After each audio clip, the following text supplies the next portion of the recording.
লাখো কোটি দরুদ ও সালাম বর্ষিত হোক সর্বশেষ নবী, সর্বশেষ রাসূল, সর্বশ্রেষ্ঠ নবী, সর্বশ্রেষ্ঠ রাসূল, সর্বশ্রেষ্ঠ মাখলুক, সর্বশ্রেষ্ঠ হেদায়েতের পথ প্রদর্শনকারী, সর্বশ্রেষ্ঠ নাজাতের মুক্তিদানকারী, নাজাতের মুক্তির পথ প্রদর্শনকারী বিশ্বনবী মুহাম্মদ সাল্লাল্লাহু আলাইহি ওয়াসাল্লামের উপর অসংখ্য অগণিত দরুদ ও সালাম বর্ষিত হোক।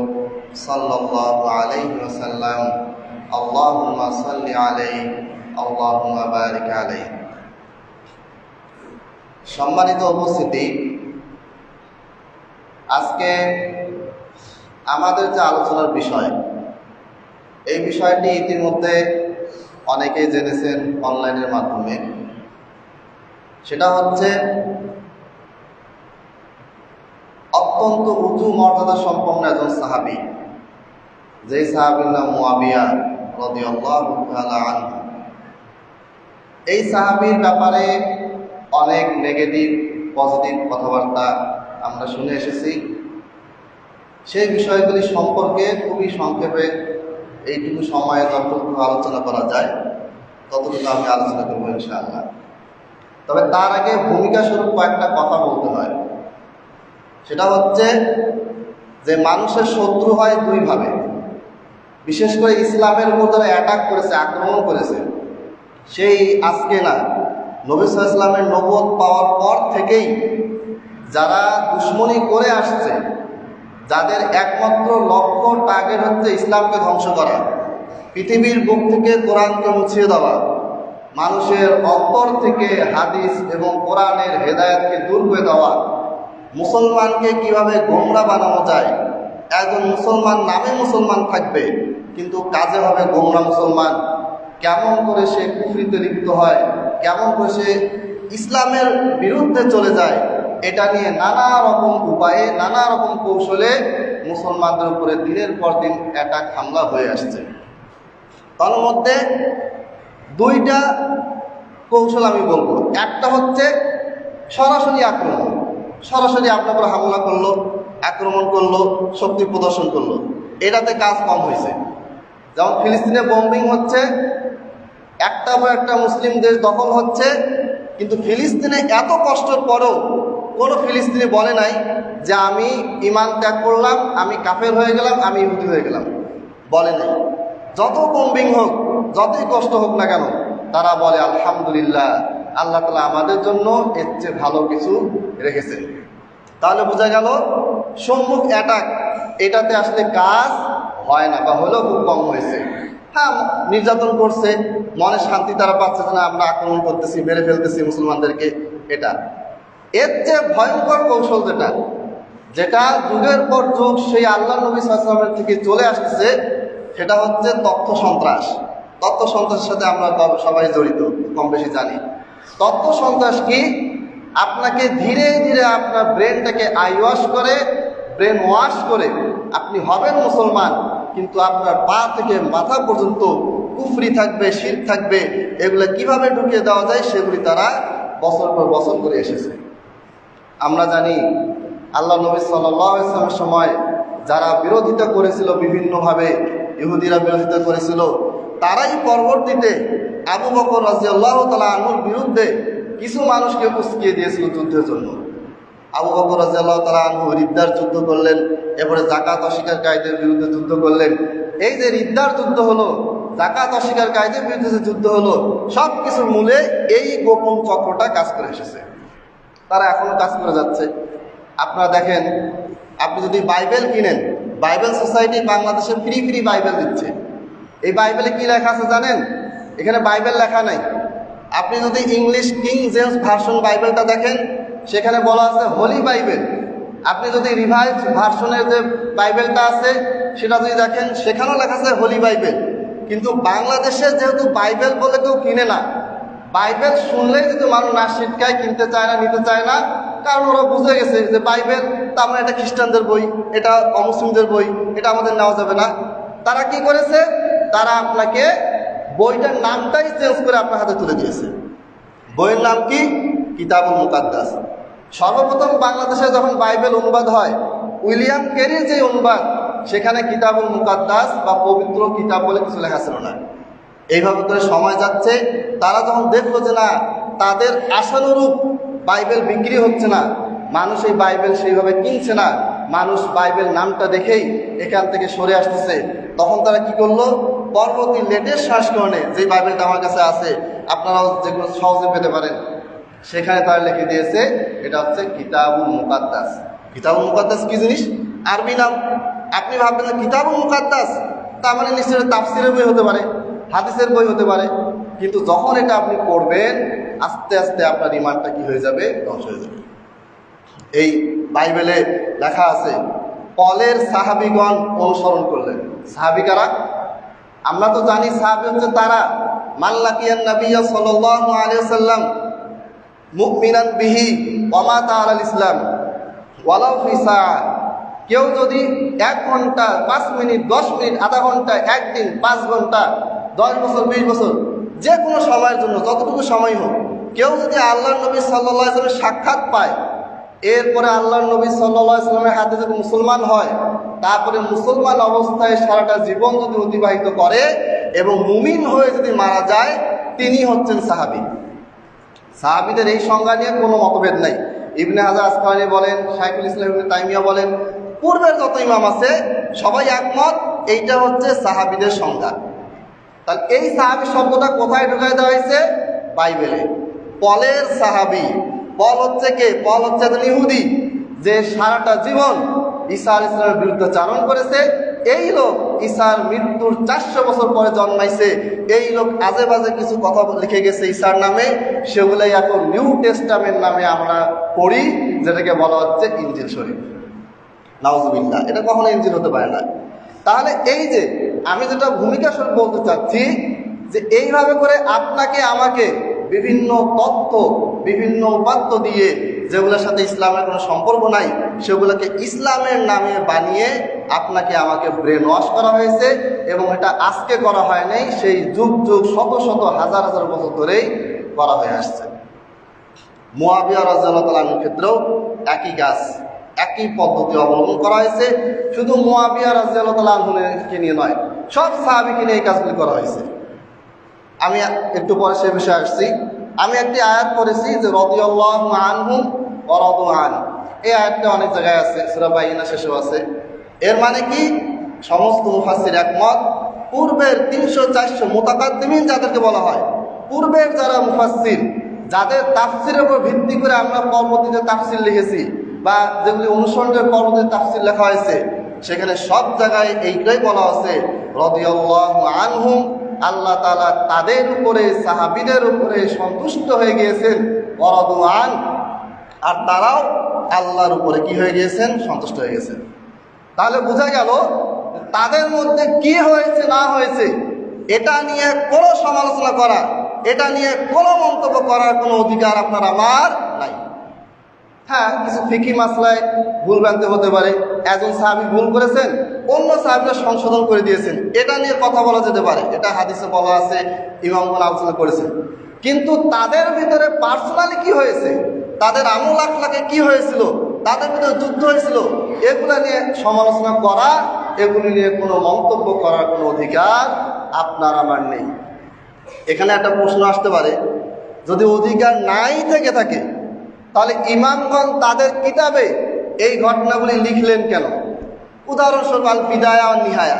আল বিদায়া ওয়ান নিহায়া 14 খণ্ডের একটা বই, এটা বাংলা অনুবাদ হয়েছে, এটা আপনারা অনেকে পড়ছেন। এখানে দেখবেন কিছু কথা মুআবিয়ার পক্ষে যায়, কিছু কথা মুআবিয়ার বিপক্ষে যায়, কিছু কথা আলীর পক্ষে যায়, কিছু কথা আলীর বিপক্ষে যায়, রাদিয়াল্লাহু তাআলা আনহুম আজমাইন। তাহলে একই কিতাব আবার আহলুস সুন্নাত ওয়াল জামাতের একজন বড় ইমাম তিনি লিখলেন, ইবনে জারির আত-তাবারি লিখেছেন। ইবনে জারির আত-তাবারি তার তারিখুর রুসুলি ওয়াল মুলুক এই বইটাতে সিফফিনের যুদ্ধ নিয়ে তিনি 114টা হাদিস এনেছেন, বর্ণনা এনেছেন, বিভিন্ন ঘটনা এনেছেন। তার মধ্যে 99টা বর্ণনাতেই সাহাবীদের বিরুদ্ধে উল্টাপাল্টা কথা বলা আছে। তাহলে কেন তারা নিয়ে এসেছেন? তারা নিয়ে এসেছেন সনদ সহকারে, যেন আপনি চেক করতে পারেন যাচাই বাছাই করতে পারেন যে এই ঘটনাটা এইভাবে এসেছে, তোমরা এইটা চেক করো এবং সাবধান হয়ে যাও। এই জন্য ইমাম ইবনে কাসির রাহিমাহুল্লাহ তার আল বিদায়া ওয়ান নিহায়া শুধু লেখেন নাই, তিনি কিভাবে সঠিকটা গ্রহণ করবেন, কিভাবে বেঠিকটা বর্জন করবেন, কিভাবে সহিটাকে আপনি বুঝতে পারবেন, কিভাবে জালটা আপনি বুঝতে পারবেন, এইটার উপরে তিনি আরেকটা বই লিখেছেন। সেই বইয়ের নাম হচ্ছে ইখতিসারুল উলুমিল হাদিস। আমরা একটা পড়ি, একটা পড়ি না, মানে টিচার ক্লাসে বলে দিল 100 + 100 = 200 হয়, এইটা হচ্ছে সঠিক উত্তর। আর 100 + 100 = 250 ভুল, 205 এটা ভুল। আমি কি করলাম, ভুলটা নিয়ে নিলাম আর বলতেছি যে আমার ওস্তাদ ভুলটা শিখেছে বা এটা সঠিক। এইভাবে করে আমরা দিনে দিনে বিভ্রান্তিতে যাচ্ছে। যাই হোক, এবার আসি, আল্লাহ নবী সাল্লাল্লাহু আলাইহি ওয়াসাল্লাম সমস্ত সাহাবীকে উদ্দেশ্য করে বলেছেন, আকরিমু আসহাবি, তোমরা আমার সাহাবীদেরকে কি করো, সম্মান করো, মর্যাদা দাও। লা তাসুব্বু আসহাবি, তোমরা আমার সাহাবীদের ব্যাপারে নেতিবাচক কোনো মন্তব্য করো না, গালিগালাজ কোনো মন্তব্য করবা না। কিন্তু আমরা যদি শিয়া রাফেজিদের ইতিহাসে যাই, সবচেয়ে বেশি হাদিস জাল করা এবং মুসলমানদের ভিতরে সবচেয়ে বেশি তারা টার্গেট করেছিল সাহাবীদেরকে। সাহাবীদের ব্যাপারে যত বেশি জাল হাদিস, যত বেশি জাল বর্ণনা আপনি খুঁজবেন, সব শিয়াদের কিতাব থেকেই বেশি বেশি পাওয়া যায়। আপনি যদি শিয়াদের বড় বড় বই আল কাফিরুল উসুল, আল মুরুজুজ জাহাব, নাহজুল বালাগা, এগুলো বাংলা অনুবাদ হয়নি, এগুলোর নাম আপনারা অনেকে হয়তো শুনেন নাই, কিন্তু ওই কিতাব থেকেই এই ঘটনাগুলি গোটা বিশ্বব্যাপী ছড়ানো হয়েছে। এমন এমন জঘন্য কথাবার্তা আছে, সব কথা আমি বলতে পারবো না, সব কথা বলা সমীচীনও হবে না। আমি শুধু কয়েকটা অভিযোগের জবাব দিব। তার আগে মুয়াবিয়া রাদিয়াল্লাহু তাআলা আনহুর ব্যাপারে, তার ফজিলতের ব্যাপারে কয়েকটা হাদিস আমি আপনাদেরকে শোনাবো ইনশাআল্লাহ। আল্লাহ নবী সাল্লাল্লাহু আলাইহি ওয়াসাল্লাম বলেছেন, যেটা বুখারীতে আছে 2766 নম্বর হাদিস, আউয়ালু জাইশিন মিন উম্মতি ইয়াগজুনাল বাহরা ক্বাদ আউজাবু, আউয়ালু জাইশিন মিন উম্মতি, আমার উম্মতের ভিতরে ওই সৈনিক দল, ওই বাহিনী, ইয়াগজুনাল বাহরা, যারা প্রথম সমুদ্র পথে যুদ্ধ করবে, লড়াই করবে, ক্বাদ আউজাবু, আল্লাহ তাআলা তাদের জন্য জান্নাতকে কি করে দিয়েছেন, ফরজ করে দিয়েছেন, তাদের জন্য জান্নাতকে অবধারিত করে দিয়েছেন। আর এই যুদ্ধটা কার নেতৃত্ব হয়েছিল? মুয়াবিয়া রাদিয়াল্লাহু তাআলার নেতৃত্ব হয়েছিল, এটাও বুখারীতে বলা আছে। এবং এই যুদ্ধে মুয়াবিয়া রাদিয়াল্লাহু তাআলা স্বয়ং সেনাপতি হিসেবে তিনি গিয়েছিলেন, তিনি তখন খলিফা, তার সময় এটা হয়েছে। তাহলে এই হাদিস থেকে সমস্ত মুহাদ্দিস, বুখারীর এই হাদিসটার ব্যাখ্যায় ইবনে হাজার আসকানি তার ফাতুল বারীতে, আল্লামা বদরুদ্দিন আইনি হানাফি তার উমদাতুল কারীতে, এরপরে ইমাম কাস্তালানি তার শরহে সহিহ বুখারীতে, ইবনে রজব হাম্বলি তার ফাতুল বারী গ্রন্থে, মানে আমি লিস্ট দিলে অনেক লম্বা লিস্ট হবে। এই হাদিসের ব্যাখ্যায় সবাই একমত যে মুয়াবিয়া রাদিয়াল্লাহু তাআলা আনহু হচ্ছেন এই হাদিসের দ্বারা একজন জান্নাতি সাহাবী এবং ক্ষমাপ্রাপ্ত সাহাবী, সেটা এই হাদিস দ্বারা প্রমাণিত হয়। তাহলে যেই ব্যক্তির ব্যাপারে শুধুমাত্র ওই সেনাপতির আন্ডারে যারা যাবে তারাও জান্নাতে যাবে, আর যিনি প্রধান ছিলেন, যার নেতৃত্বে যুদ্ধটা হলো, যার নেতৃত্বে প্রথম সমুদ্র পথে যুদ্ধ হলো, সেই ব্যক্তিটা তাহলে জান্নাতি হবে না? তাহলে যেই ব্যক্তিটা জান্নাতি বলে প্রমাণিত হয়ে গেল, সেই ব্যক্তিকে নিয়ে কোনো নেতিবাচক মন্তব্য আপনার আমার করা সমীচীন নয়, এটা কুফরি। যে কোনো সাহাবীকে নিয়ে যদি আপনি কোনো নেতিবাচক মন্তব্য করেন যেটা প্রমাণিত নয়, তাহলে সেটা বড় কুফরি হবে। কুফরুন বিল ইজমা, আহলে সুন্নাত ওয়াল জামাতের সমস্ত ইমামের মতে, হোক হানাফি, হোক মালিকি, হোক শাফিঈ, হোক হাম্বলি, সবার মতে, আহলুল হাদিস মুহাদ্দিসদের মতে, আহলুল রায় যারা তাদেরও মতে, এমনকি দেওবন্দি বড় বড় আলেমদের মতে, এমনকি ব্রেলভিদের যে বড় ইমাম যাকে ধরা হয় আলা হযরত, তিনি পর্যন্ত বলেছেন যে কোনো সাহাবীকে, হোক সে মুয়াবিয়া, হোক সে যে কোনো সাহাবী, তার সম্পর্কে যদি কোনো নেগেটিভ মন্তব্য আপনি করেন, তাহলে আপনি বড় কুফরিতে লিপ্ত হবেন, তওবা না করলে বড় কাফের হয়ে মারা যাবেন এবং ইসলাম থেকে খারিজ হয়ে যাবেন। তাহলে কত ভয়ানক ব্যাপার। আমরা কথায় কথায় বলে ফেলি, আরে আলীর সাথে মুয়াবিয়া যুদ্ধ করেছে, মুয়াবিয়া একটা দুর্দ লোক ছিল, নাউজুবিল্লাহ। আমি বেশি রেফারেন্স দেব না, সময় কম। আপনারা দেখবেন, এটা হচ্ছে মাদ্রাসার বই, আল ফাতা একটা গাইড, মাদ্রাসার যেটা বোর্ড আমরা নিজেও পড়ছি। এইখানে মুয়াবিয়া সম্পর্কে এমন এমন মন্তব্য করা হয়েছে যেগুলা শুনলে অবাক হয়ে যাবেন। আমি পড়েছি আগেই, 2009 সালে প্রথম আমার ভিতরে মুয়াবিয়া বিদ্বেষী চিন্তা ভাবনা ঢুকে। কিভাবে? তখন আমি মাদ্রাসায় আলেম শ্রেণীর ছাত্র, মাদ্রাসার ইসলামের ইতিহাসে আলী রাদিয়াল্লাহু তাআলা আনহুর সাথে মুয়াবিয়ার যুদ্ধ হয়েছে, এটাকে কেন্দ্র করে এমন এমন কথা বলা হয়েছে যে এটা পরে আমি আলী রাদিয়াল্লাহু ভক্ত হয়েছি ঠিকই, কিন্তু সাথে সাথে মুয়াবিয়ার চরম বিদ্বেষী হয়ে গেছিলাম, নাউজুবিল্লাহ। এখানে বলা হয়েছে, দেখেন যে মুয়াবিয়া রাদিয়াল্লাহু আনহু কৌশলে ওসমান রাদিয়াল্লাহু তাআলা আনহু এর হত্যার সাথে পরোক্ষভাবে হযরত আলী রাদিয়াল্লাহু তাআলা আনহু জড়িত ছিল বলে ধারণা করেন, নাউজুবিল্লাহ মিন যালিক। মানে আলী রাদিয়াল্লাহু তাআলা আনহু নিজের খেলাফতের কারণে, খেলাফত পাওয়ার জন্য ওসমানকে হত্যা করেছেন, এইরকম ধারণা কে রাখে? মুয়াবিয়া রাখে। অথচ মুয়াবিয়া রাদিয়াল্লাহু আনহু কখনোই এই ধারণা পোষণ করেন নাই, কোনো প্রমাণ নেই। জাস্ট সাহাবীদেরকে দুই মুখী, দুই দলে দাঁড় করানোর জন্য ইহুদি আব্দুল্লাহ বিন সাবা, আমি যে চক্র কথা বলেছিলাম সেই চক্রের মূল হোতা ছিল ইহুদি আব্দুল্লাহ বিন সাবা, এই বই তো সেটাও লেখা আছে। ইহুদি আব্দুল্লাহ বিন সাবা সর্বপ্রথম কি করেছিল? আবু বকর রাদিয়াল্লাহু তাআলা আনহুর সময় যুদ্ধ লাগিয়েছিল, ওমর রাদিয়াল্লাহু তাআলা আনহুকে এরাই হত্যা করেছিল। ওসমান রাদিয়াল্লাহু তাআলা আনহুর বিরুদ্ধে মিশর, সিরিয়া, ইরাক, মদিনায় মুসলমানদেরকে উত্তেজিত করেছিল। তারা মুসলমানদের ভিতরে মুনাফিকদের বেশে, মুসলমান বেশে এই মুনাফিকেরা লুকিয়েছিল, তারাই এই হত্যাকাণ্ডগুলি ঘটিয়েছিল। কিন্তু সেই জিনিসটা আমরা না বুঝে আমরা মনে করি যে হয়তো এক সাহাবী আর সাহাবীর সাথে যুদ্ধ করেছে। না, তাদেরকে যুদ্ধে এই ময়দানে কৌশলে তাদেরকে ফাঁদে ফেলানো হয়েছে। কখনোই এটা মনে করবেন না যে এক সাহাবী আর সাহাবীর সাথে লড়াই করেছে, যুদ্ধ করেছে।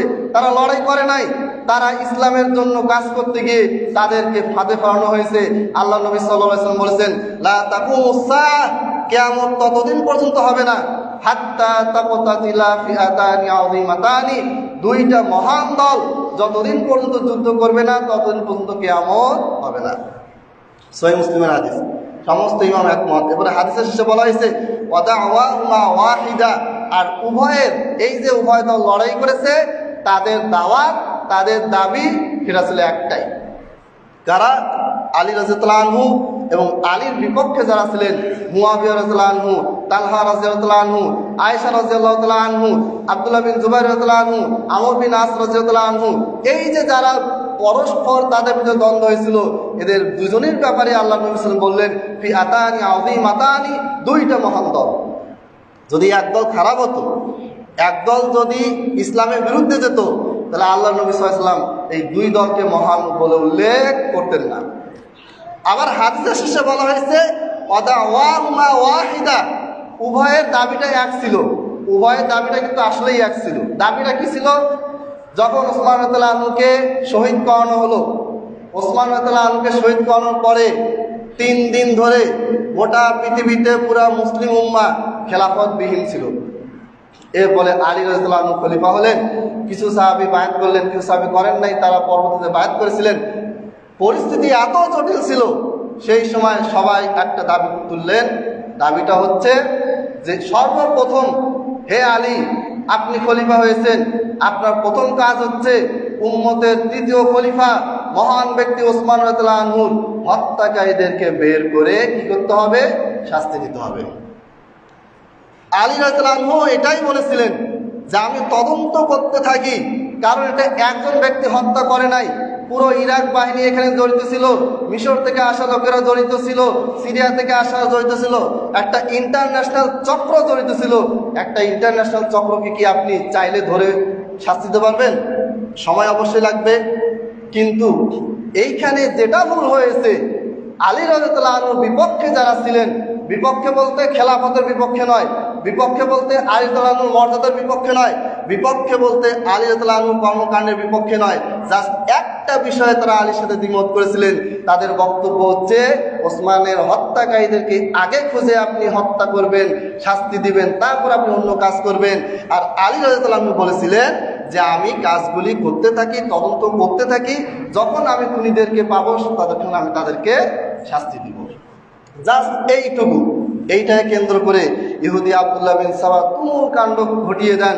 সবগুলি ঘটনা বলার সময় নেই।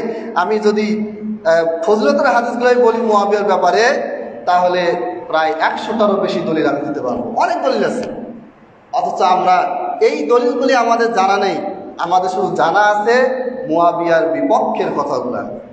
যাই হোক, আমি একটা ফজিলতের হাদিস বলেছিলাম যে তাহলে কি সর্বপ্রথম যারা সমুদ্র পথে যুদ্ধ করবে তারা কোথায় যাবে?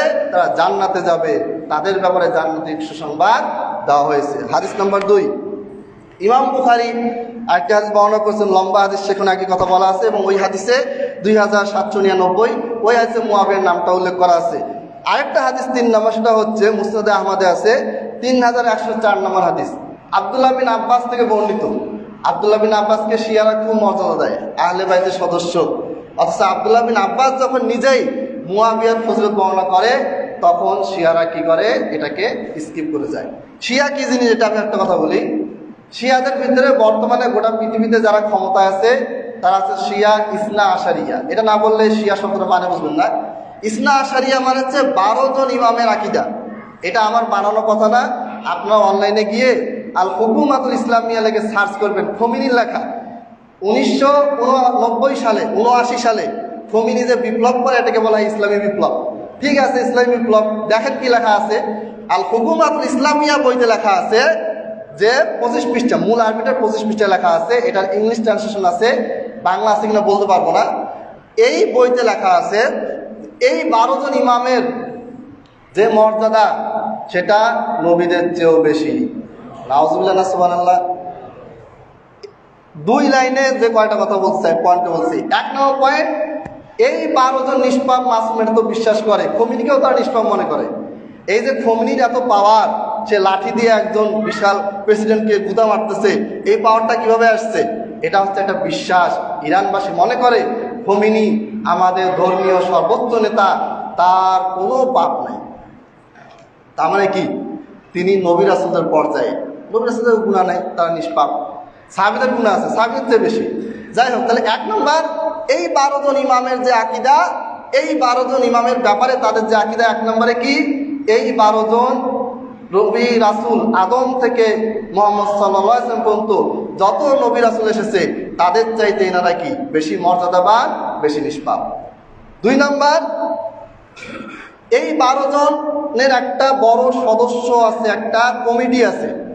যখন আল্লাহ তাআলা কোনো সিদ্ধান্ত নিতে চান, অনেকে মনে করেন যে ইরান ইসলামী রাষ্ট্র, এটা ইসলামী কিনা আপনারাই বিবেচনা করবেন, আমার কাছে বলে যাওয়া। কেউ যদি সরাসরি কিতাব থেকে রেফারেন্স দেখতে চান সেটা দেখাতে আমি প্রস্তুত। এই 12 জন ইমাম যখন কোনো ডিসিশন দিবে, আল্লাহ তাআলা ওই ডিসিশনটা বাস্তবায়ন করেন। তাদের কাছ থেকে না শুনে আল্লাহ তাআলা কোনো ডিসিশন বাস্তবায়ন করেন না। নাউজুবিল্লাহ। এই আকীদা তারা কখনো প্রকাশ করে না। তারা এটাকে বলে তাকিয়া। যখন তারা মুসলমান দেশে থাকবে, মুসলমানদের দেশে তারা কি করে? এটাকে গোপন রাখে। আপনারা দেখবেন ইরানে কোরআন নিয়ে কোরআন প্রতিযোগিতা হচ্ছে, এই কোরআন 30 পারা কোরআন, অথচ এই কোরআনকে তারা কখনোই বিশ্বাস করে না। কিন্তু তারপরে গোটা বিশ্বব্যাপী এই অনুষ্ঠানগুলি কেন হচ্ছে? লোকদেরকে দেখানোর জন্য জামাত ইসলামী। কারণ গোটা পৃথিবীতে শিয়াদের চেয়ে সুন্নিদের সংখ্যা বেশি, তাদেরকে তো করায়ত্ত করতে হবে, ধীরে ধীরে নিয়ে আসতে হবে। যেখানে তারা সরাসরি হামলা করতে পেরেছে সেখানে সরাসরি হামলা করেছে, যেখানে তারা সরাসরি হামলা করতে পারে নাই সেখানে তারা ব্রেইন ওয়াশ করেছে, যেটা আমি শুরুতেই কিতাবুল মুকাদ্দাস দিয়ে আপনাদেরকে উদাহরণ দিয়েছিলাম। আপনি লেবানন তাকান, প্রথমে ইরান থেকে মুসা সদর নামে একজন নেতাকে পাঠানো হলো। এই মুসা সদর গিয়ে সুন্নিদের ভিতরে ব্যাপক মারামারি খুনাখুনি করে জায়গা দখল করা শুরু করলো। পরবর্তীতে মুসা সদর যখন কিছু ভুলভ্রান্তি করে ফেললো, এক পর্যায়ে মুসা সদরকে গায়েব করে দেওয়া হলো। কে গায়েব করে দিয়েছে এটা এখনো জানা যায় না। আপনারা যদি অনলাইনে সার্চ দেন মুসা আশ-সদর ডিসঅ্যাপিয়ার্ড, মুসা আশ-সদর ভ্যানিশড, এটা লিখে সার্চ দিলে বিস্তারিত চলে আসবে। এই ব্যক্তি যখন ভ্যানিশড হয়ে গেল, যখন লেবাননটা আবার সুন্নিদের হাতে চলে যাবে যে অবস্থা, তখন কি করা হলো? হাসান নাসরুল্লাহকে পাঠানো হলো। হাসান নাসরুল্লাহকে আজকে আমরা চিনি, হিজবুল্লাহর প্রধান।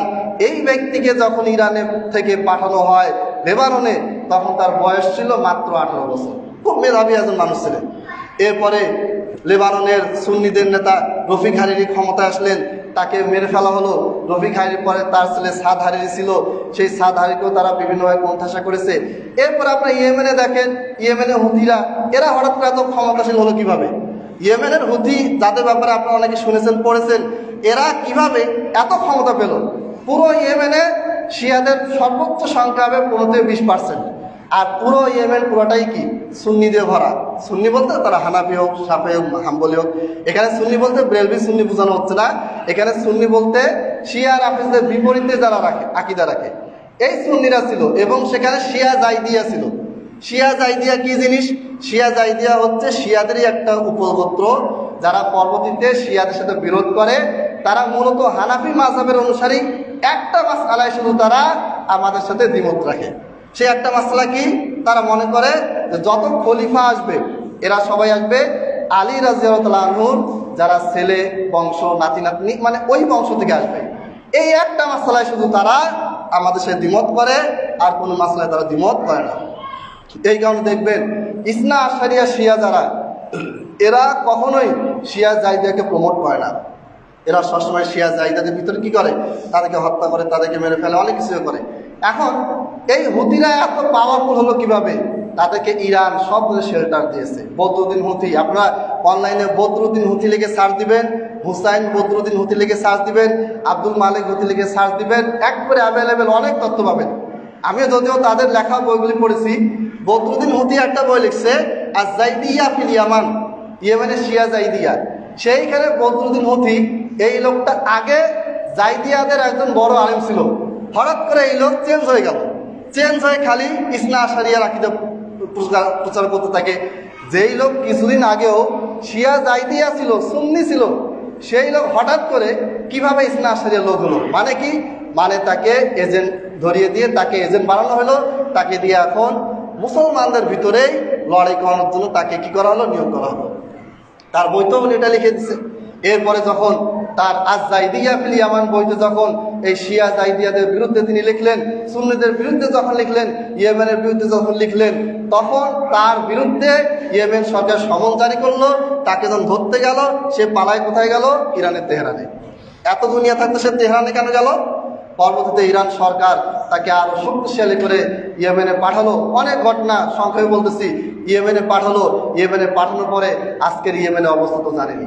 সেখানে সৌদি আরব প্রবেশ করলো। সৌদি আরব কেন প্রবেশ করেছে? বলে যে সৌদি সরকার হামলা করেছে, এই করেছে, সেই করেছে। আসলে সৌদি সরকারকে ইয়েমেন সরকারই ডেকেছে। ইয়েমেনের যখন প্রধানমন্ত্রীকে হত্যা করা হলো, এই হুতিরা যখন প্রচন্ড ক্ষমতাশালী হয়ে গেল, যারা মাত্র 10% বা সর্বোচ্চ 50% ছিল, এবং তাও বিভিন্ন জায়গায় লুকিয়েছিল, দক্ষিণ ইয়েমেনের সাদা নামক শহরে যাদের কিছু লোক ছিল, এরা হঠাৎ করে আগ্নেয়াস্ত্র, বোমা, এত কঠিন অস্ত্র পেল কিভাবে? এবং পুরো লোহিত সাগরের যে উপকূল, এইখানে তাদের বিশাল বড় ঘাঁটি আছে। এই ঘাঁটি তারা হঠাৎ করে রাতারাতি কিভাবে তৈরি করতে পারলো? নিশ্চয়ই বাইরে থেকে কেউ না কেউ তাদেরকে কি দিছে? শক্তি জুগিয়েছে।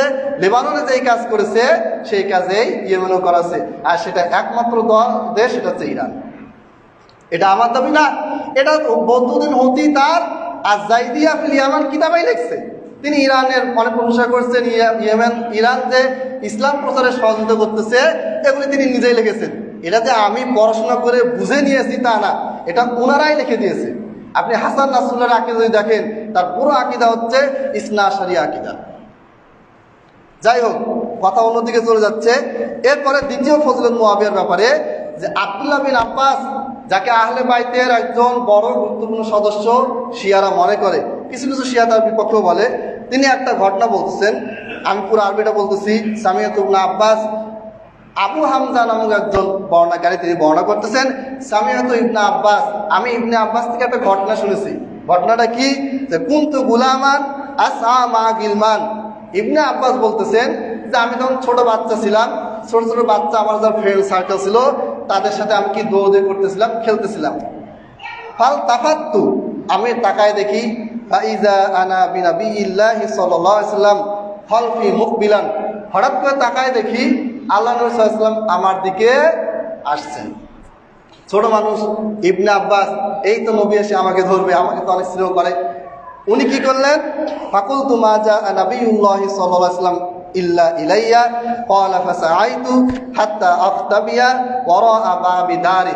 যখন আল্লাহ নবী সাল্লাল্লাহু আলাইহি ওয়াসাল্লাম পিছে পিছে আমার কাছে আসছে, আমি দেখলাম নবী কিন্তু আমাকে আগে দিয়ে ফেলছে, কিন্তু আমি মনে করছি নবী সাল্লাল্লাহু আলাইহি ওয়াসাল্লাম আমাকে দেখে নাই। পরে ইবনে আব্বাস কি করলেন? তিনি দরজার পিছনে যায় লুকিয়ে গেলেন। মানে ছোট মানুষ। ইবনে আব্বাসকে আল্লাহ নবী অনেক আদর করতেন, যখনই পেতেন কাছে টেনে নিতেন। ইবনে আব্বাসকে আল্লাহ নবী বলেছেন হাবরুল উম্মাহ, উম্মতের সবচেয়ে দূরদর্শী জ্ঞানী ব্যক্তিদের একজন হিসেবে আল্লাহ নবী সাল্লাল্লাহু আলাইহি ওয়াসাল্লাম হাবরুল উম্মাহ হিসেবে এই ইবনে আব্বাসকে আখ্যায়িত করেছেন। এরপরে ইবনে আব্বাস বলছেন, যখন আমি লুকিয়ে গেলাম, ফালাম আশউর হাত্তা তানাওয়ালানি, আমি যে লুকিয়ে গেছি এটা কিন্তু আল্লাহ নবী সাল্লাল্লাহু আলাইহি ওয়াসাল্লাম দেখে ফেলেছেন। আল্লাহ নবী সাল্লাল্লাহু আলাইহি ওয়াসাল্লাম যে দেখে ফেলেছেন এইটা কিন্তু আবার আমি বুঝতে পারি নাই। এরপর আল্লাহ নবী সাল্লাল্লাহু আলাইহি ওয়াসাল্লাম আমাকে বললেন, ইযহাব ফাদউলি মুআবিয়া, যাও তুমি মুআবিয়াকে ডেকে নিয়ে আসো। মুআবিয়াকে আব্দুল্লাহ বিন আব্বাস বলছেন, ওয়াকানা কাতিবাহু ওয়াকানা কাতিবুহু ওয়াকানা ইয়াকতুবুল ওয়াহইয়া, অর্থাৎ তিনি কি করতেন, মুআবিয়া কি করতেন, তিনি আল্লাহর নবী সাল্লাল্লাহু আলাইহি ওয়াসাল্লামের ওহী লিখতেন। শুধু ওহী লিখতেন না, তারিখ ইবনে আসাকির তারিখে দিমাশক, সিরিয়ার দামেস্ক শহরের যত ঘটনাবলী আছে এখানে লেখা হয়েছে, হাদিস বর্ণনাকারীদের জীবনী লেখা হয়েছে। আমার জানা মতে গোটা পৃথিবীতে প্রিন্টেড সবচেয়ে বড় কিতাব হচ্ছে তারিখে দিমাশক, 85 খণ্ডের একটা বই। এই বইয়ের লেখক ইবনে আসাকির তিনি বলেছেন যে মুআবিয়া রাদিয়াল্লাহু আনহু শুধু ওহী লিখতেন তা না, তিনি শুধু কোরআনের আয়াতগুলি লিখে রাখতেন, কোরআনের সূরা লিখে রাখতেন তা না, তিনি সমস্ত ওহী লেখক যত সাহাবী ছিলেন তাদের নেতৃত্ব হিসেবে তাকে দায়িত্ব দেওয়া হয়েছিল। তাহলে যদি মুআবিয়া যদি এতই খারাপ হয়, তিনি যদি খেলাফতের যদি তার লোভ থেকে থাকে, এটাই যদি হয়ে থাকে, তাহলে এত বড় গুরুত্বপূর্ণ দায়িত্বে আল্লাহ নবী সাল্লাল্লাহু আলাইহি ওয়াসাল্লাম তাকে কিভাবে দিলেন? এরপর আরো যুক্তি আছে, সেটা যাচ্ছি না। এরপরে দেখেন অনেকগুলি দলিল, তার মধ্যে একটা দলিল আছে সেটা সহিহ বুখারীতে, 1 রাকাত বিতরের ক্ষেত্রে আমরা এই হাদিসটা প্রায় পেশ করে থাকি। এটা আছে বুখারী 3554 নম্বর হাদিস, যে ইবনে আবি মুলাইকা তিনি বলতেছেন, আমি সবকিছু আবি রিডিং করতেছি, কারণটা কি, শুধু রেফারেন্স দিলে অনেকে অনেক কথা বলে যে আপনি তো রেফারেন্স দিলেন, আপনি তো বললেন না কি লেখা আছে। আবার যারা মুআবিয়া বিদ্বেষী তারা হুটহাট করে রেফারেন্স দেয়, সহিহ বুখারী ওই নম্বরে এটা বলা আছে, মুসলিমের অমুক নাম্বারে এটা বলা আছে, অমুক কিতাবে এটা বলা আছে, কি বলা আছে পুরোপুরি বলে না, নাম্বার বলে নিজের কথাটা বলে দেয় আর বলে যে এটা হাদিসে আছে। এইরকম কোনো ছলচাতুরি শয়তানি ইনশাআল্লাহ আমরা করবো না। যা আছে পুরোটাই রিডিং করে শোনাবো, দরকার হয় 100টা হাদিস রিডিং করে শোনাবো, কিন্তু কি আছে এইটা অন্তত আপনার জানা দরকার। যখন পুরো হাদিসটা শুনবেন, জানবেন, তখন বুঝতে পারবেন যে আসলে কি ছিল আর আমাদেরকে কি শেখানো হয়েছে। আব্দুল্লাহ ইবনে আব্বাসকে বলা হলো যে হাল্লাকা ফি আমিরুল মুমিনিন মুআবিয়া, হে আব্দুল্লাহ ইবনে আব্বাস, আপনি কি আমিরুল মুমিনিন মুআবিয়ার ব্যাপারে জানেন? আমিরুল মুমিনিন মুআবিয়ার ব্যাপারে জানেন? মুআবিয়াকে যখন আমিরুল মুমিনিন বলা হলো, তখন কি ইবনে আব্বাস বলেছেন যে ওকে আমিরুল মুমিনিন বলবা না? সে মুসলমানদের কাছ থেকে লড়াই করেছে, আলীর বিরুদ্ধে লড়াই করেছে, সে চালাকি করেছে, শয়তানি করেছে, তাকে আমিরুল মুমিনিন বলবা না? এটা কি ইবনে আব্বাস বলেছেন? না। ইবনে আব্বাস কি বললেন? আসাবা ইন্নাহু ফাকিহুন, অর্থাৎ ইবনে আব্বাসকে জিজ্ঞেস করেছিল যে আমিরুল মুমিনের ব্যাপারে কি আপনি জানেন, যে মুআবিয়ার ব্যাপারে আপনি কি জানেন যে তিনি 1 রাকাত বেতর পড়ে, 1 রাকাতের বেশি বেতর পড়ে না? তখন ইবনে আব্বাস রাদিয়াল্লাহু তাআলা আনহু ওই তাকে জবাব দিলেন যে শোনো, আসাবা আমিরুল মুমিনিন মুআবিয়া তিনি যে 1 রাকাত বেতর পড়ছেন এটা সঠিক কাজ, ইন্নাহু ফাকিহুন, তিনি হচ্ছেন একজন ফকিহ। ফকিহ মানে কোরআন ও হাদিসের অগাধ জ্ঞানের অধিকারী।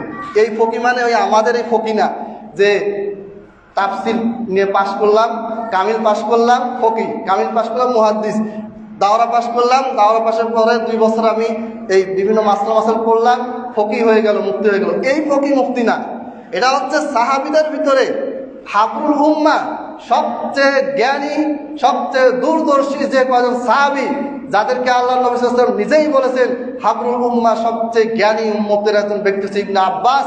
সেই ইবনে আব্বাস বলতেছেন যে মুআবিয়া কি, তিনি হচ্ছেন ফকিহ। আবার এখানে ফাকিহুন শব্দটা এটা আরবি গ্রামারে যেই মানে ওজনে বা যেই ইয়াতে এসেছে, যেই রুলে এসেছে, এই রুল বা অনুযায়ী যে শব্দগুলি আসে সেটা সবসময় গভীরতা বোঝায়। অর্থাৎ ইবনে আব্বাসের বক্তব্য হচ্ছে মুআবিয়া শুধু ফকিহ না, তিনি অত্যন্ত জ্ঞানী, দূরদর্শী, অত্যন্ত পাণ্ডিত্যপূর্ণ একজন ফকিহ ছিলেন। স্পষ্ট হাদিস, এগুলো আমাদের নজরে পড়ে না। আমাদের মাদ্রাসা বই যারা লিখছে তাদের এগুলো নজরে পড়ে নাই, তাদের নজরে পড়ছে পরবর্তীতে কিছু ঘটনা, যেগুলোতে চক্রান্ত করে ঘটানো হয়েছে, যেই ঘটনাগুলিতে কারোই দোষ ছিল না, সেগুলো তারা এক পক্ষকে দোষী করেছে। নাউজুবিল্লাহ মিন যালিক। এরপরে আল্লাহ নবী সাল্লাল্লাহু আলাইহি ওয়াসাল্লামের আরেকটা ফজিলত বলে আমি সমালোচনার জবাবে যাব। আল্লাহ নবী সাল্লাল্লাহু আলাইহি ওয়াসাল্লাম বলা হয়েছে, মুআবিয়ার ব্যাপারে বলা হলো, তখন আল্লাহ নবী সাল্লাল্লাহু আলাইহি ওয়াসাল্লাম বললেন, আল্লাহুম্মা জাআলহু হাদিয়ান মাহদিয়ান ওয়াহদি বিহি। হে আল্লাহ, ইজআলহু হাদিয়ান, তুমি কি করো? মুআবিয়াকে পথ প্রদর্শক বানাও। মাহদিয়ান, তাকে তুমি হেদায়েত প্রাপ্ত বানাও। আবার বলেন ওয়াহদি বিহি, তার দ্বারা মানুষকে কি বানাও? হেদায়েত প্রাপ্ত বানাও। কয়টা কথা বললেন? হে আল্লাহ, আপনি মুআবিয়াকে হেদায়েতের পথ প্রদর্শনকারী বানান, মানে দায়ী বানান, দিনের দায়ী বানান। মাহদিয়ান, তাকে মাহদি বানান। মাহদি বানানো হচ্ছে তাকে হেদায়েত প্রাপ্ত বানান। এরপরে আবার বললেন ওয়াহদি বিহি, এবং তার দ্বারা আপনি কি করেন? মানুষকে হেদায়েত দান করেন। কার ব্যাপারে বলা হয়েছে? মুআবিয়া রাদিয়াল্লাহু ব্যাপারে বলা হয়েছে। তিরমিজি 3842 নম্বর হাদিস। এই হাদিসের সনদে একটু দুর্বলতা আছে, এর চেয়ে শক্তিশালী সনদ পাওয়া যায় ইমাম বুখারীর আত-তারিখুল কাবীর গ্রন্থে। যেহেতু এটা অনুবাদ হয়নি, তাই আমি ওখান থেকে রেফারেন্স দিলাম না। তিরমিজিতে এটা আপনারা পেয়ে যাবেন। এই রকম মানে এটা বলতে গেলে কত ঘটনা মুআবিয়ার ব্যাপারে।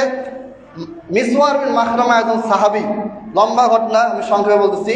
মিসওয়ার বিন মাখরামা এই সাহাবী বিভিন্ন সময়, ইনি ছিলেন মদিনায়, আর মুআবিয়া ছিলেন কোথায়? শাম দেশে। মুআবিয়া রাদিয়াল্লাহু আনহু শাম দেশে কিভাবে গেলেন?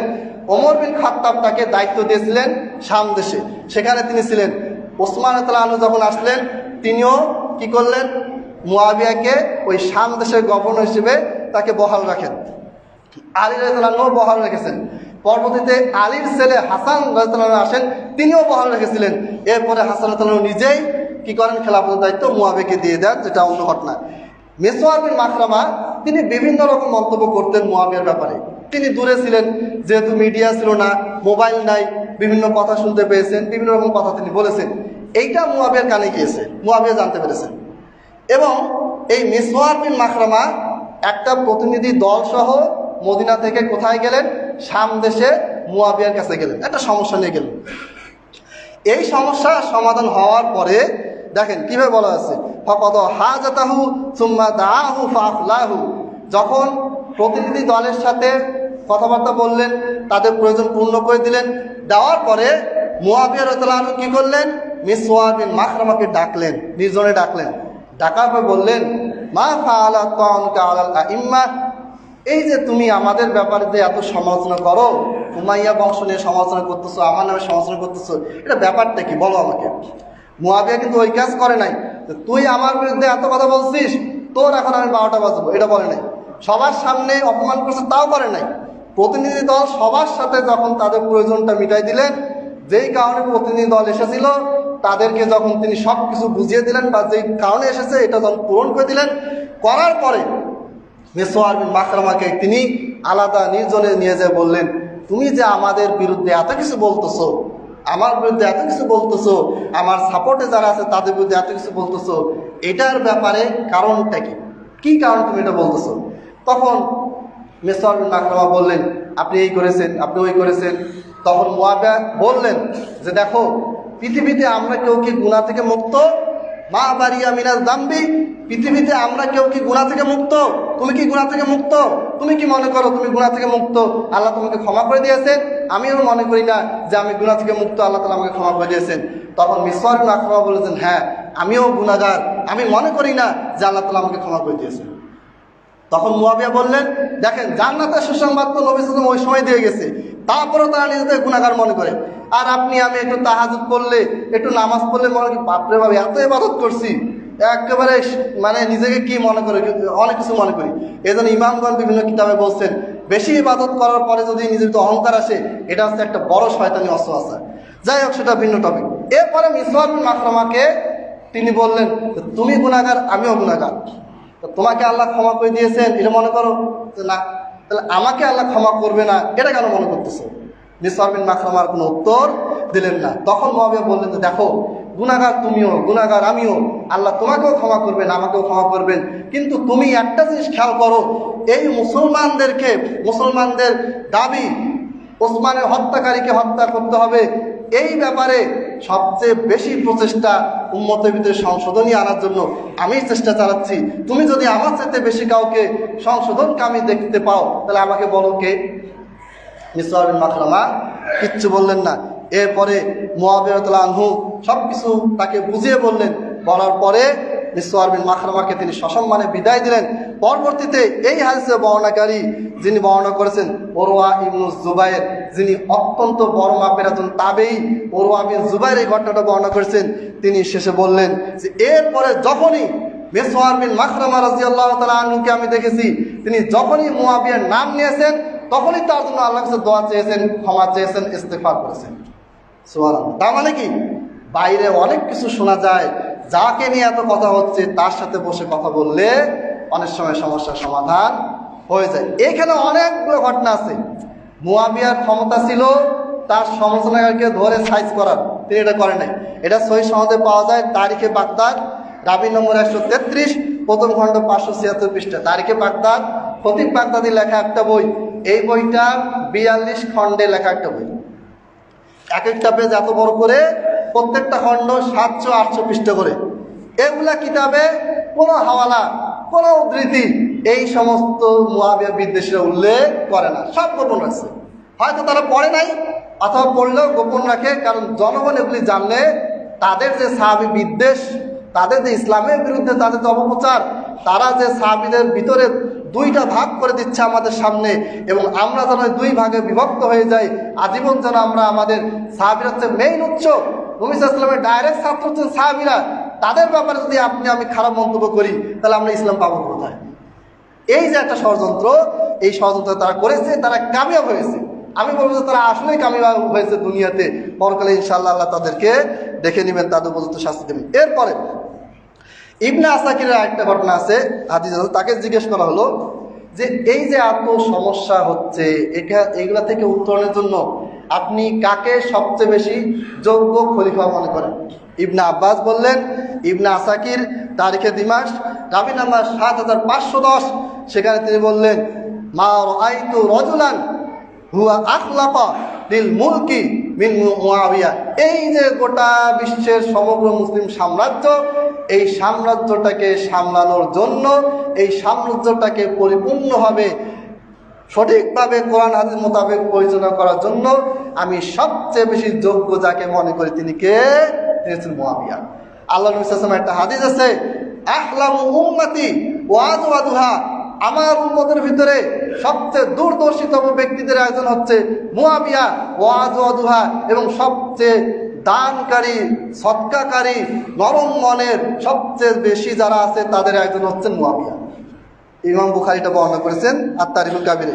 ইমাম আহমদ বিন হাম্বলকে জিজ্ঞেস করা হলো যে পরবর্তীতে আসা ওমর বিন আব্দুল আজিজ, যার ব্যাপারে কোনো সমালোচনা নাই, এমন একজন ব্যক্তি, ওমর বিন আব্দুল আজিজ এমন একজন ব্যক্তি যার বিরুদ্ধে শিয়ারাও কোনো নেগেটিভ মন্তব্য করে না।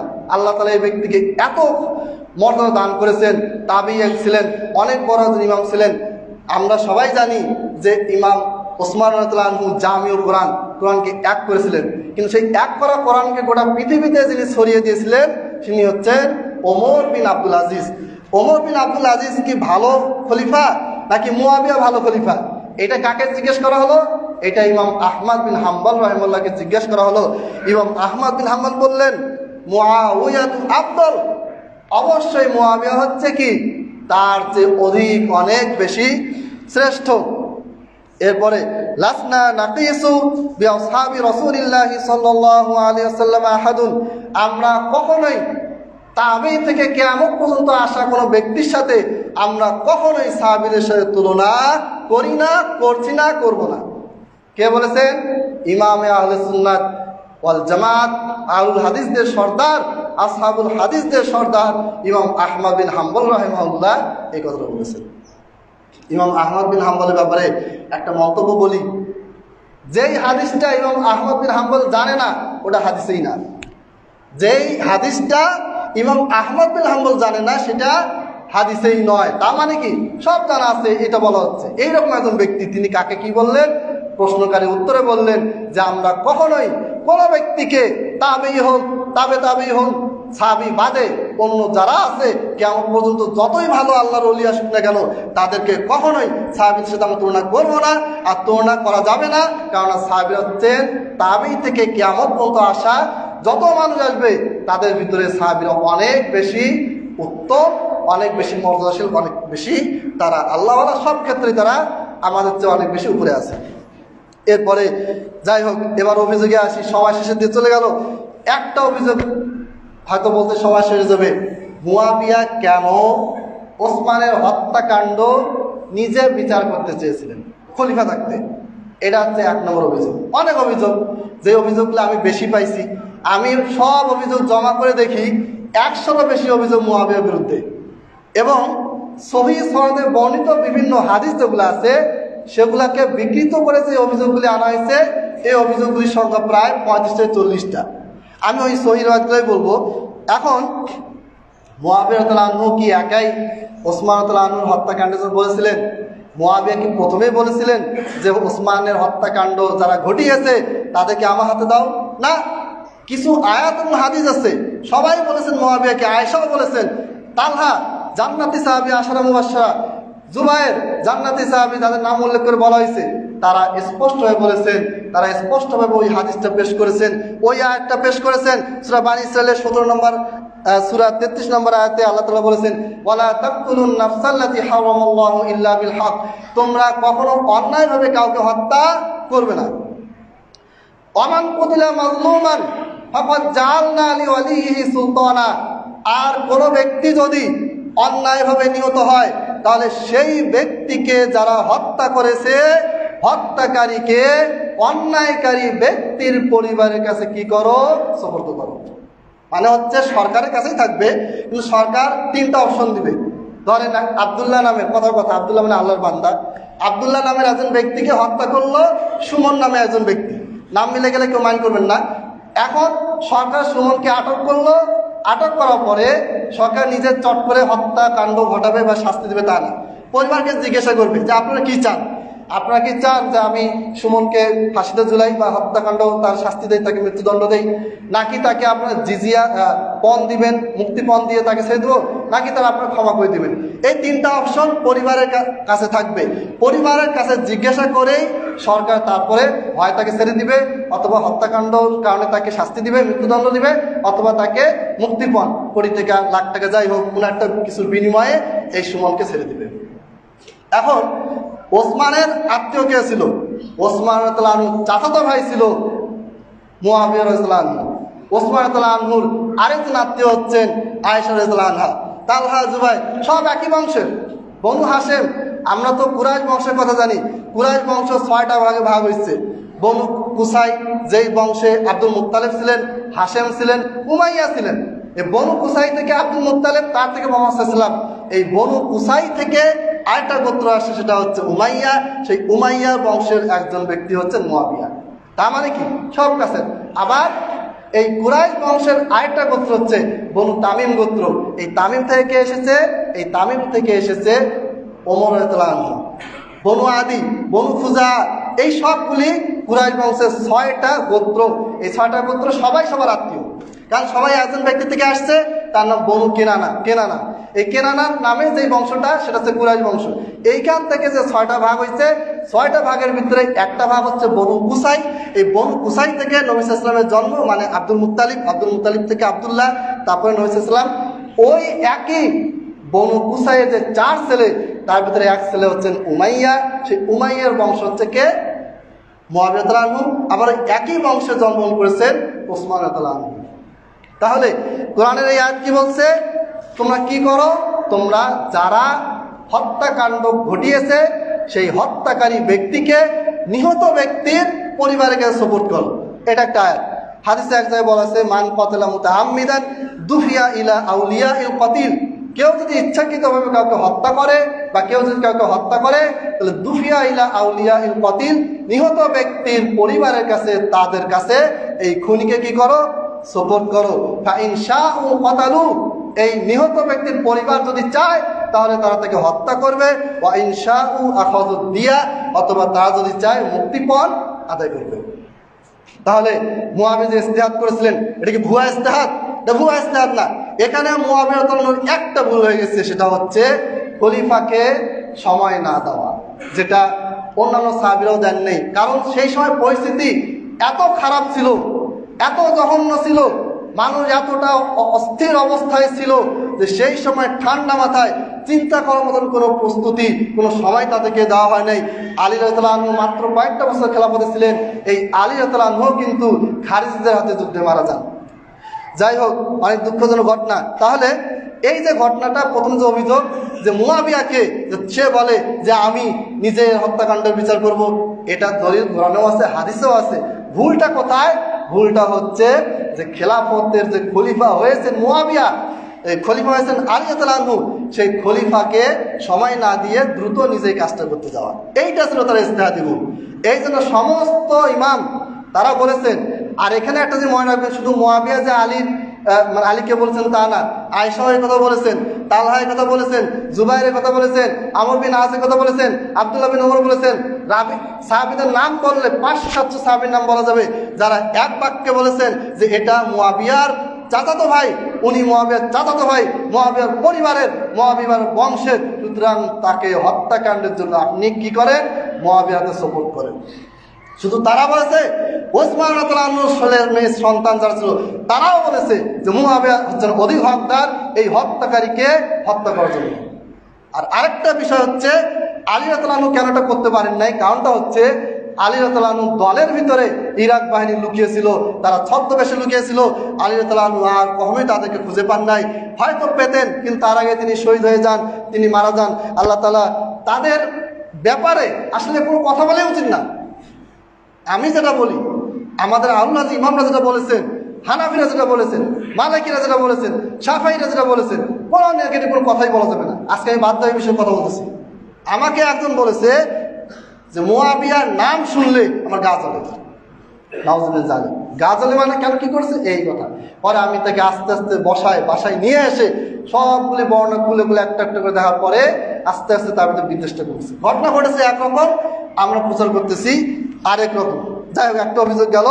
2 নম্বর অভিযোগ, তাহলে প্রথম অভিযোগের জবাব এটাই যে তারা আয়াত এবং হাদিসের ভিত্তিতে এবং সমগ্র মুসলিম উম্মাহ সবাই একটাই দাবি ছিল, এইটার ভিত্তিতেই তারা আসলে এটা করতে গেছিলেন। কিন্তু এখানে যেটা ভুল হয়ে গেছে সেটা হচ্ছে আলী রাদিয়াল্লাহু আনহু যেহেতু খলিফা ছিলেন, খলিফার কাছ থেকে অনুমতি না নিয়ে তারা এই কাজটা করতে গেছে। এইটা তাদের ইজতিহাদি ভুল, আর কোনো ভুল হয়নি, আর কোনো প্রবলেম তাদের ভিতরে হয়নি। খেলাফতের কোনো দাবিদার মুআবিয়া ছিলেন না। যদি তাই থাকতো তাহলে আলী রাদিয়াল্লাহু আনহু শেষ বয়সে সিফিনের যুদ্ধ করতে গেলেন মুআবিয়ার বিরুদ্ধে। এই যুদ্ধে 400-500 সাহাবী মুআবিয়ার পক্ষে ছিলেন। সাহাবীদের ভিতরে খুব কম সংখ্যা কি আলীর পক্ষে ছিলেন। এবং এই সাহাবীরা কি হলেন, অনেক প্রায় 50,000 সৈন্য মারা গেলেন, অনেক সাহাবী নিহত হলেন। সর্বশেষ এই যুদ্ধে কিন্তু সিফিনের যুদ্ধে মুআবিয়া জয়লাভ করেন। কিন্তু তিনি জয়লাভের কোনো কিছু না, যখন দেখলো তিনি সবকিছু কন্ট্রোলে আনলেন, তিনি আবার আলী রাদিয়াল্লাহু আনহুকে সসম্মানে ইরাকে ফিরে যেতে দিলেন। তিনি আবার শামে ফিরে আসলেন। তিনি যদি খেলাফত খলিফা হওয়ার যে তার লোভ থাকতো, এই বই লেখা আছে যে উচ্চ আকাঙ্ক্ষা, উচ্চ বিলাসী, ক্ষমতার লোভী, এই শব্দগুলি মাদ্রাসা বইতে লেখা আছে। আপনি কি মনে করেন কেন এত বিদ্বেষিতা বেড়েছে? কারণ এই মাদ্রাসা, আমাদের যেগুলি প্রতিষ্ঠান, এগুলিতে বিদ্বেষ ছড়ানো হয়েছে। কলেজের ইসলামী ইতিহাস পড়বেন, সেখানে একই কথা আছে।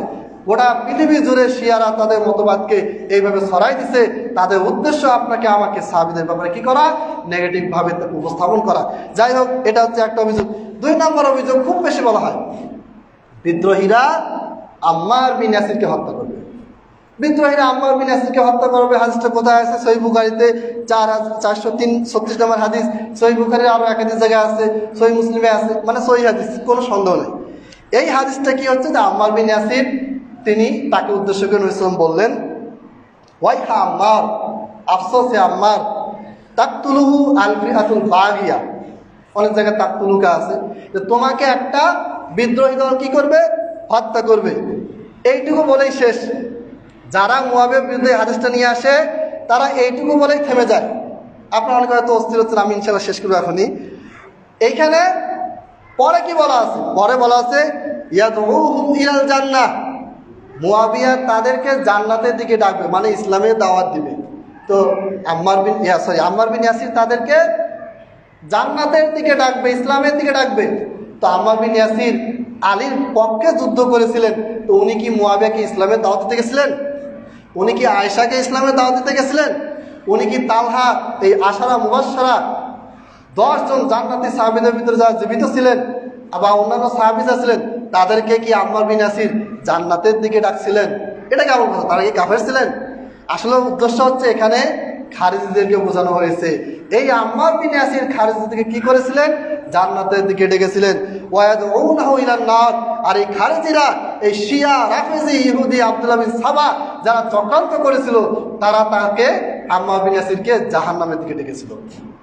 এর দলিল কি? এটা আমার নিজস্ব ব্যাখ্যা, সমস্ত ইমামের ব্যাখ্যা এটা। ইমাম নববী সহিহ মুসলিম খুলবেন, একই ব্যাখ্যা। শাইখুল ইসলাম ইবনে তাইমিয়া ফতোয়া, মাজমু ফতোয়া খুলবেন, একই ব্যাখ্যা।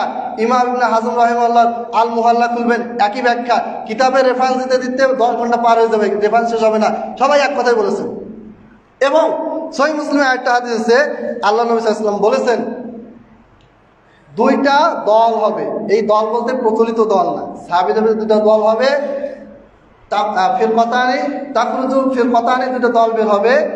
এরপরে অবাইনাহুমা মারিফাতুন, এই 2 দলের মধ্য থেকে একটা গোমরা পথভ্রষ্ট কুফরি দল বের হবে। ইয়ালি কতলাহুম আউলা বিল হক, যারা এই কুফরি দলটাকে, এই গোমরা দলটাকে হত্যা করবে।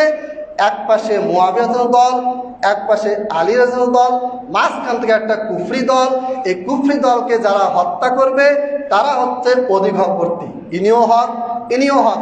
বেশি হককে যারা এই মাঝখানে কুফরি দলটাকে, গোমরা দলটাকে হত্যা করবে তারা বেশি হক। আর আমরা সবাই জানি নাহরাওয়ানের যুদ্ধে, নাহরাওয়ান একটা জায়গার নাম, এই যুদ্ধে আলী রাদিয়াল্লাহু আনহু কি করেছিলেন? যুদ্ধ করেছিলেন কাদের সাথে? খারিজিদের সাথে। এবং খারিজিদের তিনি কি করেছিলেন? দমন করেছিলেন। তাহলে সবগুলি হাদিস আমরা যদি এক করি তাহলে এইটা প্রমাণ হবে যে যারা আম্মার বিন ইয়াসির রাদিয়াল্লাহু আনহু হত্যা করেছিল তারা হচ্ছেন খারেজি, তারা হচ্ছে শিয়া, রাফিজি, ইহুদি, আব্দুল্লাহ বিন সাবার অনুসারী, যাদেরকে আল্লাহ নবী সাল্লাল্লাহু আলাইহি ওয়াসাল্লাম সহিহ মুসলিমে গোমরা বলেছেন। আর যদি বলেন যে মুয়াবিয়া হত্যা করেছে, তাহলে কি আল্লাহ মুয়াবিয়াকে গোমরা বলেছেন? আয়েশাকে গোমরা বলেছেন? নবী সাল্লাল্লাহু আলাইহি ওয়াসাল্লাম গোমরা বলেছেন? নাউযুবিল্লাহি মিন যালিক। সবগুলি হাদিস সামনে রাখলে ক্লিয়ার হয়ে যায়, কিন্তু আমাদের সামনে এই হাদিসগুলি রাখা হয়নি। এগুলি বুখারীতে আছে, মুসলিমে আছে। এগুলি আমরা যদি পড়তাম, আমাদের যদি পড়ানো হতো, তাহলে আমাদের ভিতরে এই বিদ্বেষগুলি আসতো না। আমি এখানে শেষ করবো, আরো অনেক কিছু কাছে সময় শেষ। আল্লাহ তাআলার কাছে আমরা দোয়া করি, সবার কাছে অনুরোধ করি যে সাহাবীদের ব্যাপারে কোনো নেতিবাচক মন্তব্য করা যাবে না। সাহাবীদের ব্যাপারে কোনো নেতিবাচক মন্তব্য করা যাবে না। আল্লাহ নবী সাল্লাল্লাহু আলাইহি ওয়াসাল্লাম বলছেন লা তাসুব্বু আসহাবি। সাব্বুন শব্দটার মানে হচ্ছে গালিগালাজ না, সামান্যতম নেতিবাচকও তোমরা আমার সাহাবীদের ব্যাপারে বলবে না। আপনার আমার এই অধিকার নেই কোন সাহাবীকে সমালোচনা করার। আপনি কে, আমি কে? তারা জান্নাতের সার্টিফিকেট করতো, আপনি আমার জান্নাতের সার্টিফিকেট কে দিয়েছে? আপনি জান্নাতে যাবেন, আমি জান্নাতে যাবো, কোনো গ্যারান্টি আছে? কোনো গ্যারান্টি নেই। পা থেকে মাথা মুখ পাপে ডুবে আছি। আর আপনার কথা বলি কার সম্পর্কে? একজন বড় সাহাবী মুয়াবিয়ার ব্যাপারে। নাউযুবিল্লাহি মিন যালিক। আল্লাহ তাআলা আমাদেরকে বুঝার তৌফিক দান করুন এবং আমরা যেন মৃত্যুর আগ পর্যন্ত কখনোই সাহাবীদের ব্যাপারে কোনরূপ বিদ্বেষ না রাখি। কারণ সাহাবী বিদ্বেষী রাখা এটা বড় কুফরি, ছোট কুফরি না। এই কুফরি থেকে যেন আমরা বেঁচে থাকতে পারি এবং আমাদের আশেপাশে যারা মুসলিম ভাই আছেন, যারা জেনে না জেনে বিভিন্ন সাহাবী, সেটা মুয়াবিয়া হোক, আবার মুয়াবিয়ার বিপক্ষে যেহেতু খারিজিরা ছিল, শিয়ারা ছিল, শিয়াদের বিপক্ষে আবার আরেকটা দল তৈরি ছিল, তা হচ্ছে নাসবি। এরা আবার আলী রাদিয়াল্লাহু আনহু খালি গালিগালাজ করে।